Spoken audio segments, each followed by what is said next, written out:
Guterres said hundreds of lives had already been lost and homes and livelihoods destroyed on both sides of the Blue Line, which is the demarcation dividing line between Lebanon and Israel and the Golan Heights.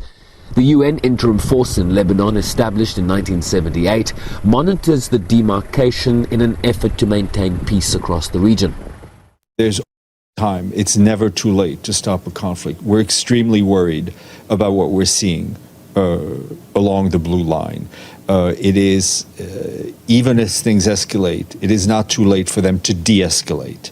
And it's important that all of the parties involved work towards de-escalation.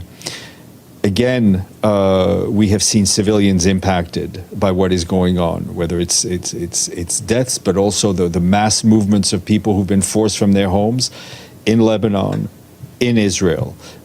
We have a UN force there, UNIFIL, which has mechanisms for dialogue between the parties. We also have a special coordinator for Lebanon. They're all engaged in doing whatever they can to try to get this conflict or a huge escalation of this conflict not to happen.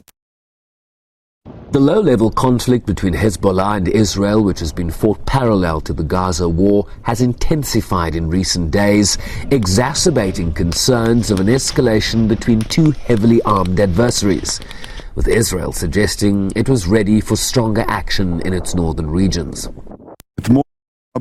Yesterday, the ground was burning here, and I'm glad you put it out. But the ground was also burning in Lebanon. Whoever thinks that they can harm us, and we will sit idly by, is making a big mistake. We are prepared for a very strong action in the north. In one way or another, we will restore security to the north. This as a U.S. draft UN Security Council resolution to back a ceasefire proposal between Hamas and Israel has hit roadblocks over language around the permanence of any stop to the fighting, a key demand of Hamas. It is clear that this Israeli response does not confirm a permanent ceasefire nor a complete withdrawal of the occupation forces from the Gaza Strip. This is not consistent with the position that U.S. President Biden spoke about in his speech regarding a permanent ceasefire and a comprehensive withdrawal, which we expressed positively when he spoke about it. Amid intense efforts to secure the U.S. ceasefire proposal, Israel has again reiterated its position that it would not end the war in Gaza until Hamas and its threat to Israel was destroyed, as hope for a deal begins to fade. As much as anything else, people need hope. If they are to survive, if they are to be resilient, they need hope.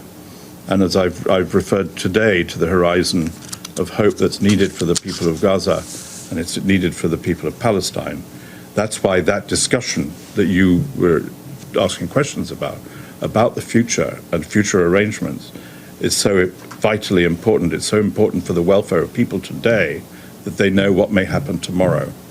The failure of hope for those so serially displaced in Gaza has been a terrible, terrible sight and a stain, as you know, on our common humanity. The United States, Qatar and Egypt have for months been mediating a ceasefire proposal that has failed to end the 8-month conflict.